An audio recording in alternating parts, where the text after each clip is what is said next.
Lana Carter adjusted the plain gray uniform over her fitted blouse, her reflection staring back at her from the mirror inside a cramped restroom stall. The stiff fabric of the cleaner's uniform felt foreign against her skin, a stark contrast to the designer suits she usually wore to board meetings. The transformation was complete, her polished image stripped away, replaced with that of an ordinary janitorial worker.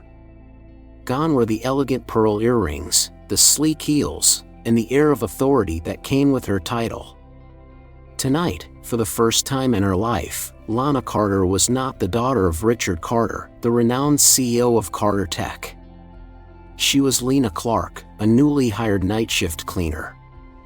Her father's words from their dinner conversation echoed in her mind. "You have the education, the skills, and the business acumen, Lana. But leadership isn't just about numbers on a spreadsheet. It's about people, the ones at the bottom, the ones no one notices." CarterTech was a $5 billion fintech empire, built from scratch by her father, a self-made man who had started his career fixing computers out of his garage. For years, he had prided himself on running a company that valued integrity and innovation. But recently, whispers had reached his ears, rumors of toxic management, mistreatment of lower-level employees, and a corporate culture that had strayed far from the values he had instilled. Now, at 64, with a recent health scare forcing him to reconsider his workload, Richard Carter needed reassurance that his company was still in good hands. And who better to uncover the truth than his own daughter? Lana, a Harvard Business School graduate and a rising star in the company, had always been her father's most trusted advisor. But she had never truly walked in the shoes of the company's lowest-paid workers. So when Richard proposed an undercover assignment, to work as a janitor for 2 weeks and observe the company from the ground level, Lana didn't hesitate. The plan was simple but effective. Her employment was arranged through CleanSource Services, a third-party janitorial agency that handled CarterTech's cleaning staff. A new identity was created: Lena Clark, 28 years old, high school diploma, previous experience as a cleaner in small offices. No one in human resources or management knew her true identity, ensuring she would be treated exactly like any other worker. By 9:45 p.m., Lana stepped into the 40-story CarterTech headquarters in downtown Chicago, where glass-walled offices gleamed under fluorescent lights. The executive floors, which she once strolled through as an executive vice president, now felt intimidating in an entirely different way. A stocky, middle-aged man with a gruff demeanor, who introduced himself as Ralph, handed her a set of keys and a laminated checklist. "Rules are simple," he muttered, barely making eye contact. "No talking to employees unless necessary. No touching desks. Don't leave streaks on the glass. If you mess up, you redo it on your own time. Understand?" Lana nodded. Her hands, accustomed to signing multi-million-dollar contracts, now gripped a mop handle. She had 2 weeks. 2 weeks to uncover the truth. 2 weeks to learn what kind of company she was about to inherit. Lana Carter had walked the halls of CarterTech countless times before, but never like this. As Lena Clark, the new night shift cleaner, she was invisible. The same executives who once greeted her with firm handshakes and polite smiles now didn't even glance in her direction. By her second night on the job, she had begun to notice patterns, subtle yet telling signs of how the company truly functioned behind the polished mission statements and employee engagement surveys. At precisely 10:30 p.m., Lana entered the executive wing on the 30th floor, pushing a heavy cleaning cart stocked with disinfectant spray, paper towels, and a mop bucket filled with soapy water. The polished hardwood floors gleamed under the artificial light, and the air carried the faint scent of expensive cologne and freshly brewed coffee. She had barely started wiping down a conference table when a sharp voice cut through the silence. You missed a spot. Lana turned to see Marcus Hale, the company's chief operations officer, standing with his arms crossed. A man in his mid-40s, Marcus had a reputation for running a tight ship, though employees whispered that his definition of tight often veered into cruelty. She glanced at the table. It was spotless.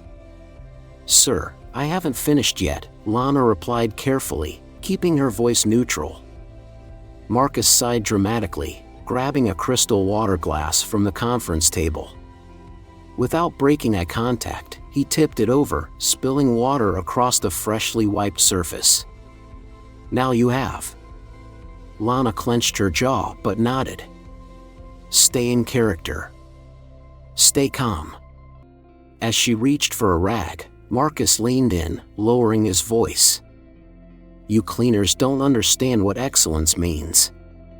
That's why you mop floors instead of sitting in boardrooms." Lana bit the inside of her cheek. If only he knew. An hour later, Lana found herself in the office of Ethan Brooks, CarterTech's marketing director. Unlike Marcus, Ethan wasn't loud or aggressive. His power play was more subtle, yet just as demeaning. Ethan was still at his desk, reviewing print layouts under the glow of a designer desk lamp. Without looking up, he gestured toward his coffee table. "Make sure you clean that properly," he said. Lana nodded, already spraying the glass top. "Not like that," Ethan snapped, standing up. He walked over, watching her every movement. "Use circular motions, not streaks. You need to be thorough." She wiped again. "Nope. Still not right." She tried a third time, then a fourth. Each time, Ethan found something new to criticize: a non-existent smudge, a supposed missed spot, a streak only visible under a specific light angle. Lana knew exactly what he was doing. This wasn't about cleaning, it was about control. By the time Ethan finally allowed her to move on, she had wasted nearly an hour cleaning a table that had been spotless from the beginning. It was nearly midnight when Lana reached the 38th floor conference room. The space was scheduled for cleaning, but as she pushed open the door, she realized it was still occupied. A group of employees sat around a sleek wooden table, typing on laptops and reviewing presentation slides. At the head of the table stood Victoria Lane, Vice President of Sales, her tailored suit as sharp as the expression on her face. "Excuse me, ma'am," Lana said politely. "I can come back later if needed." Victoria looked up sharply. "What makes you think you can interrupt my meeting?" she snapped. I was just following the cleaning schedule," Lana stammered. The room fell silent. The employees seated at the table exchanged nervous glances, avoiding eye contact. Victoria's heels clicked against the floor as she strode toward Lana. "You don't walk into a senior executive meeting and tell us what to do," she hissed. Before Lana could react, Victoria's hand swung out in a sharp arc, a sudden, shocking motion that landed hard against Lana's cheek. A slap. The sound echoed in the silent room.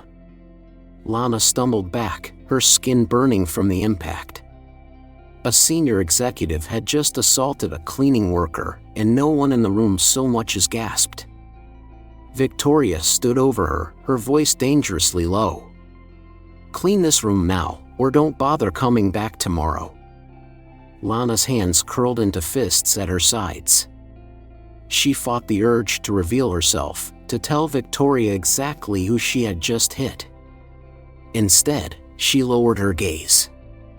"Yes, ma'am." As she moved to wipe down the table, her mind raced.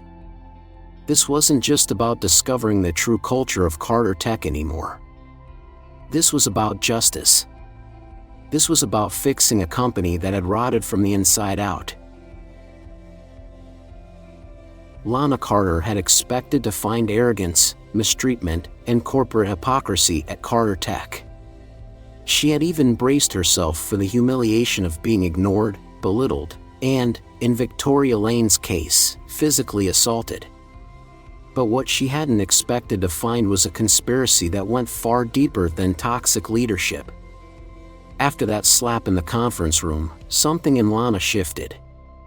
This was no longer just a lesson in humility or an observational experiment. This was war. She wasn't just going to expose bad management, she was going to bring down an entire corrupt system. By her 5th night undercover, Lana had begun paying closer attention to the unspoken rules of the after-hours corporate world. While most executives had gone home by 7 p.m., a select few stayed late, long past their usual hours. She noticed Marcus Hale pacing the executive wing well past midnight, his Bluetooth earpiece flashing intermittently. His expression was tight, his conversations hushed. Ethan Brooks, the marketing director who had tormented her over a spotless coffee table, was suddenly obsessed with shredding documents. Victoria Lane, the woman who had slapped her, never left before 2 a.m., and she always locked her office behind her, something that struck Lana as unusual. Most executives, comfortable in their power, left their offices open at night, trusting security to handle any issues. And then there was Clara Benson, the head of human resources. Lana had initially written Clara off as just another weak-willed bureaucrat, someone who turned a blind eye to abuse rather than orchestrating it. But now, she wasn't so sure. Clara's office light was on every night when Lana passed through, but instead of answering emails or reviewing policies, she was on the phone, whispering. Lana didn't need to hear every word to know something was off. It was Friday night when Lana stumbled upon the first real piece of evidence. While emptying trash bins on the executive floor, she found something that shouldn't have been there, a financial report marked confidential, crumpled up and tossed carelessly into Ethan Brooks' wastebasket. Curious, she smoothed it out, her eyes widening at what she saw. It wasn't just a report. It was proof of embezzlement. The document detailed missing funds from employee payroll, specifically money that should have gone to lower-level workers, janitors, administrative staff, warehouse teams. Instead, that money had been rerouted to a series of offshore accounts tied to shell companies. The names listed under the approval signatures: Marcus Hale, Victoria Lane, Ethan Brooks, Clara Benson. Lana's breath caught in her throat. They weren't just abusing their authority, they were stealing from the very workers they treated like dirt. Over the next few nights, Lana worked carefully to gather more evidence. She took photos of confidential documents carelessly left on desks. She recorded late-night conversations where executives whispered about moving things before Carter finds out. She even overheard Marcus Hale discussing stock manipulation, talking about a plan to drive down CarterTech's share price just before Richard Carter's official retirement. The goal? To force Richard out sooner than planned, making it easier for their group to take control before Lana could step in as CEO. She was no longer just dealing with a handful of cruel executives abusing their power. This was corporate sabotage at the highest level. The last piece of evidence came on a Sunday night, when Lana intentionally lingered near Clara Benson's office. Clara was on the phone, her voice low and urgent.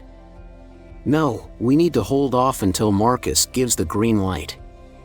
The Carter family can't find out. If Richard stays CEO through the next quarter, we're screwed. And if that girl takes over, it's game over for us all." Lana's heart pounded in her chest. That girl. They were already planning how to push her out, before she had even taken over. She had heard enough. It was time to stop gathering evidence and start planning the takedown. Lana spent the next 2 days refining her approach. She downloaded every recording, every financial document, every piece of proof onto an encrypted drive. She made sure security cameras had captured Victoria's slap. She created a timeline, detailing who did what, when, and how. And when she was finally satisfied, she called her father. "We need to talk," she said simply. Richard Carter, a man who had built a billion-dollar empire with his own two hands, could always tell when his daughter was serious. "Come to the house," he said. "Tell me everything." Lana exhaled. It was time for the Carter family to take back what was theirs. Lana Carter had endured a lot in just over a week. She had been ignored, mocked, overworked, and even physically assaulted. She had watched powerful executives mistreat people simply because they could. But nothing compared to what happened next. It was a Tuesday night, 11:45 p.m., and Lana was cleaning the executive hallway on the 30th floor, the same floor where Victoria Lane had slapped her just days before. She had just finished scrubbing the floors when she heard the familiar click of leather shoes against the polished tile. Marcus Hale, the chief operating officer, and one of the most arrogant men she had ever met, stood before her, arms crossed, a smirk on his face. "Still here, huh?" he said, tilting his head. "They must not be paying you enough to leave." Lana didn't respond. She had learned that silence was the best defense against men like Marcus. He looked around, scanning the freshly cleaned floor. Then, without warning, he took a sip from his stainless steel water bottle and casually dumped the water onto the floor. The cold liquid splashed across the surface, spreading in every direction. "Oops," he said, feigning innocence. "Looks like you missed a spot." Lana's fingers curled around the mop handle. Her entire body tensed, but she forced herself to stay in character. "I'll clean it up," she said through gritted teeth. She bent down, wringing out her mop, ready to fix the mess he had intentionally created. Then, before she could react, Marcus kicked over her mop bucket. Soapy water exploded across the hallway, drenching Lana's uniform and splashing up to her face. A chorus of laughter echoed behind him.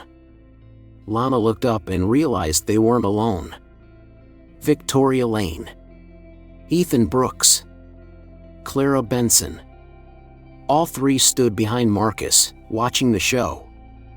Victoria leaned against the wall, arms folded, a satisfied smirk on her face.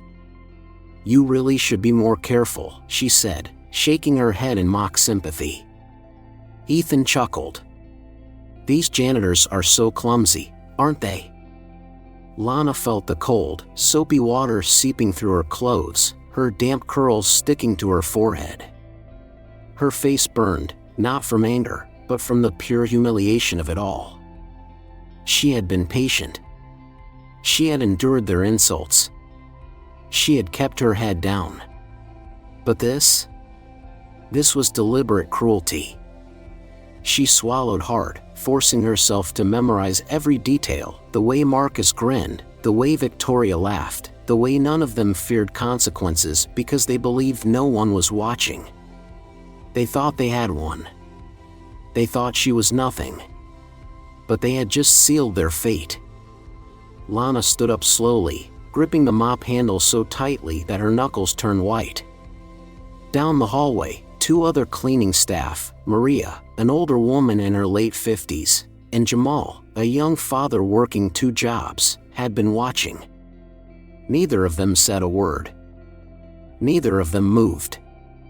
Not because they didn't care, but because they were afraid.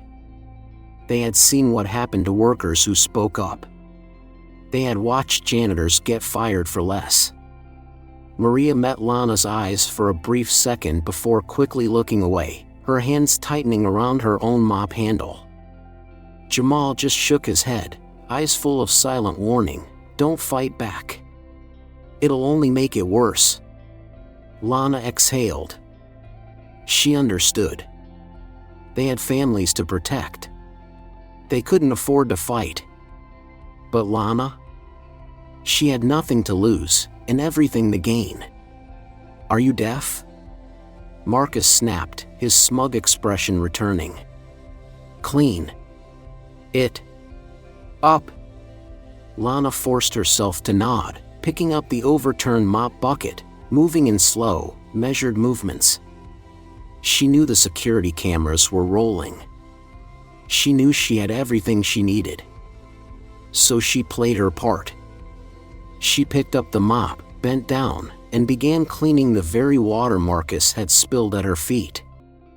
Victoria let out a small, satisfied sigh, as if she had one. "See," she said, nudging Marcus's arm. "Even the dumb ones learn eventually." Lana's blood boiled. But she forced herself to stay quiet. For one more night. Just one more night. Tomorrow? Tomorrow, everything would change.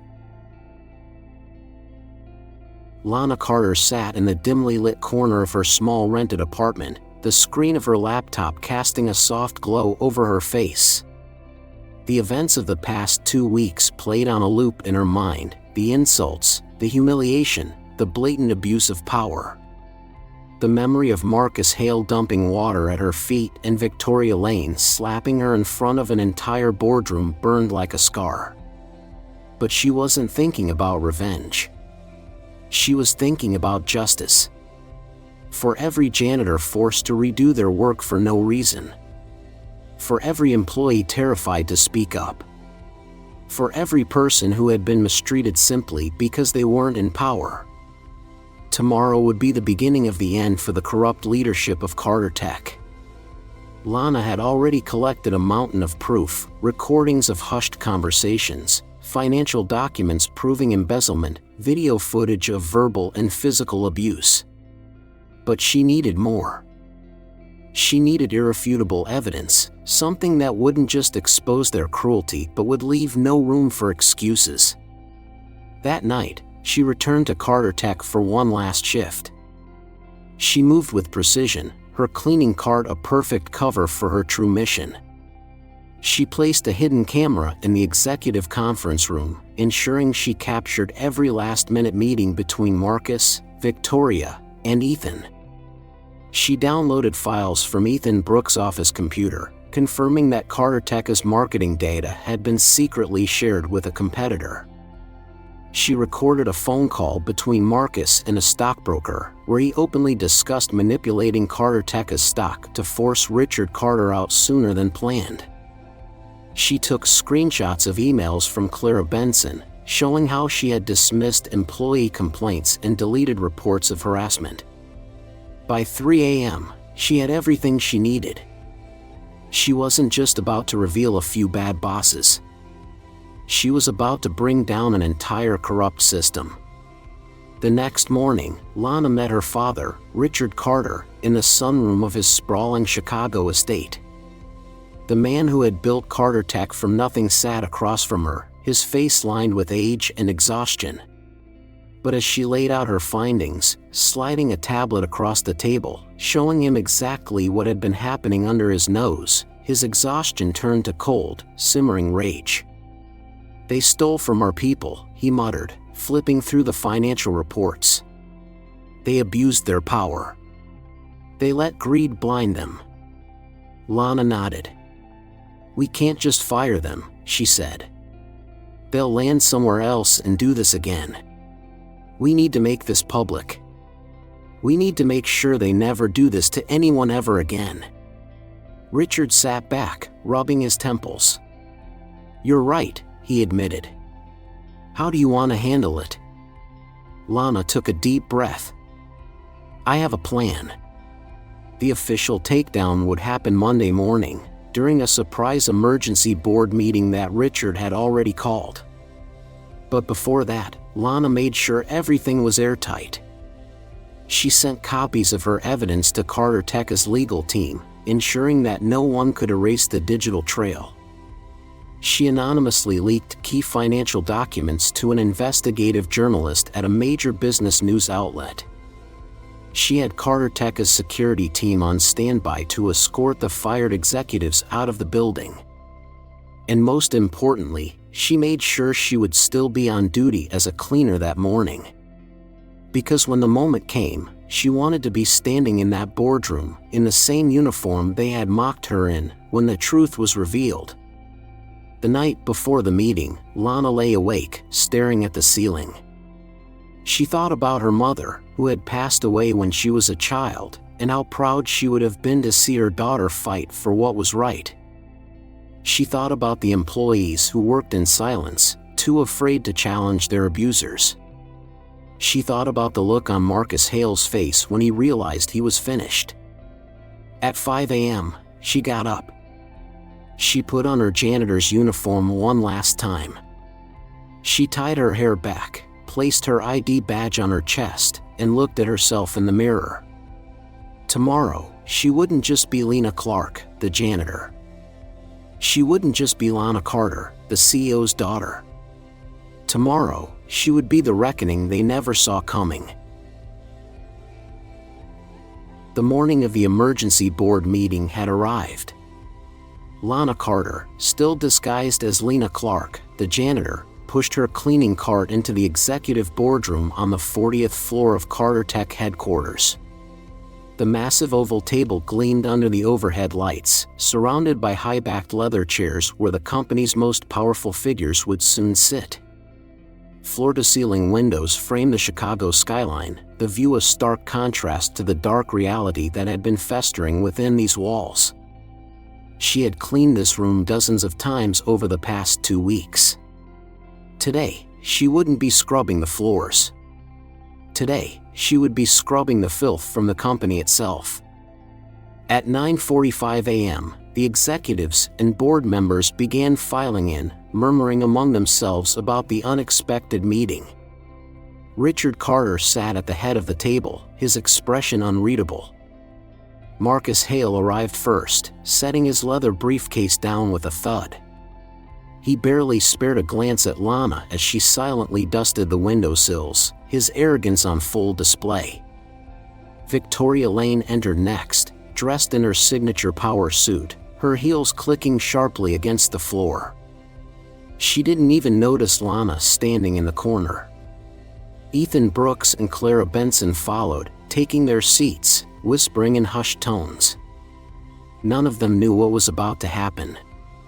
None of them knew this was their last meeting at CarterTech. At 9:58 a.m., Marcus suddenly frowned. "What the hell is the janitor still doing here?" he barked, waving dismissively in Lana's direction. "Get her out before we start." Lana didn't move. Richard Carter simply folded his hands together and smiled. "She stays." The room fell silent as Richard turned toward the board members. "I've gathered you all here because serious issues have come to my attention," he said, his voice even, controlled.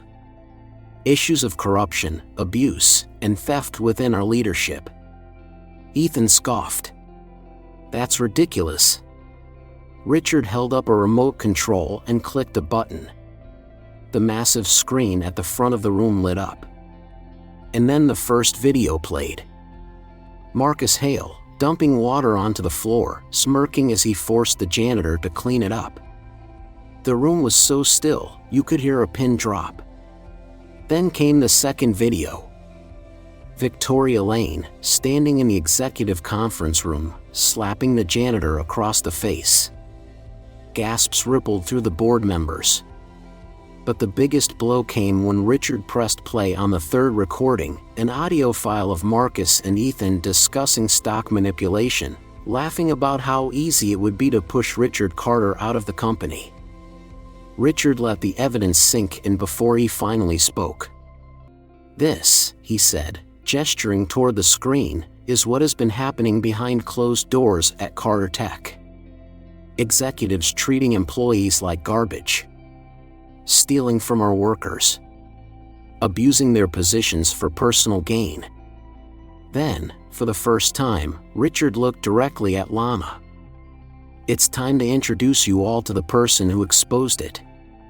Lana stepped forward, reaching up to remove the cheap glasses and headscarf that had been part of her disguise.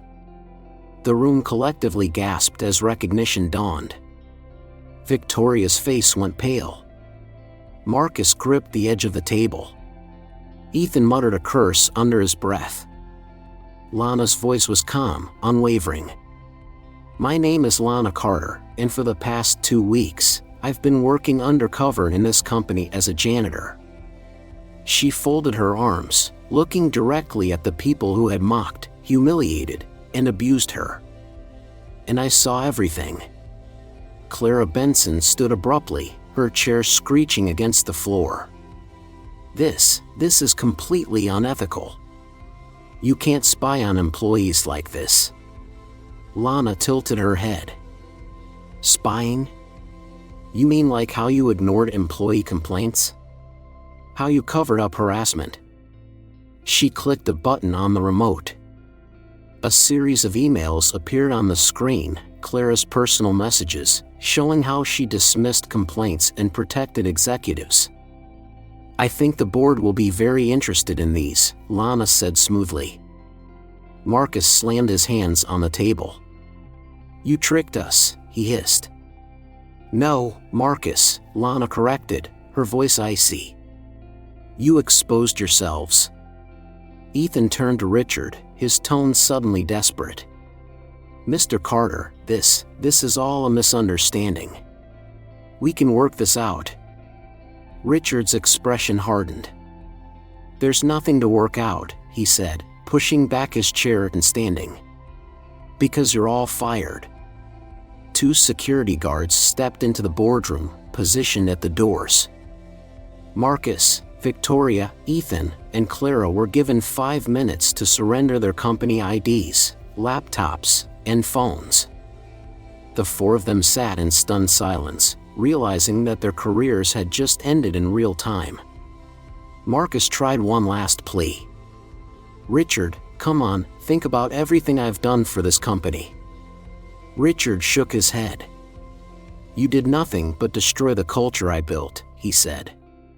"And now, you'll face the consequences." As security escorted the disgraced executives out, Lana watched them go, memorizing their faces. Not with anger. Not with vengeance. But with satisfaction.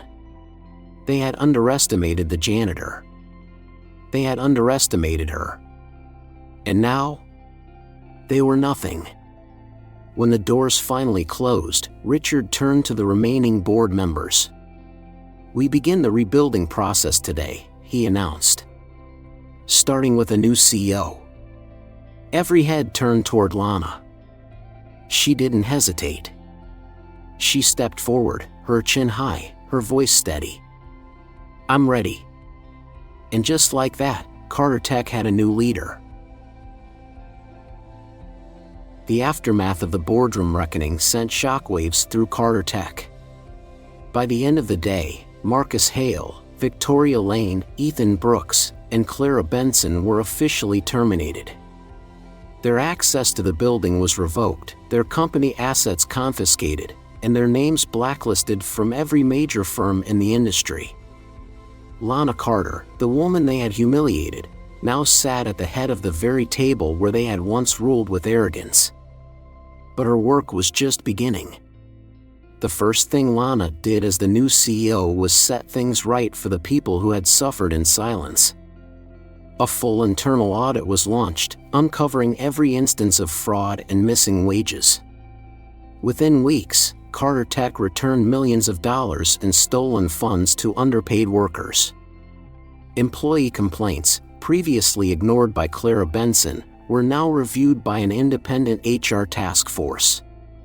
Cases of mistreatment were reopened, and wronged employees were compensated. A zero-tolerance policy on workplace abuse was implemented. Any executive caught mistreating an employee would face immediate termination. Lana personally met with every department, from janitorial staff to senior engineers. She listened to their concerns, their frustrations, and their ideas, something the previous leadership had never bothered to do. For the first time in years, CarterTech's employees felt seen. Fixing policies was one thing. Changing a company's culture was another. Lana made it clear. No employee was beneath another. Everyone contributed to the company's success, and everyone deserved respect. Executive bonuses were now tied to employee satisfaction, not just profit margins. A mentorship program was introduced, ensuring that lower-level workers had a path to career advancement. Perhaps the biggest change came from Lana herself. She didn't lead from behind a desk. She walked the hallways.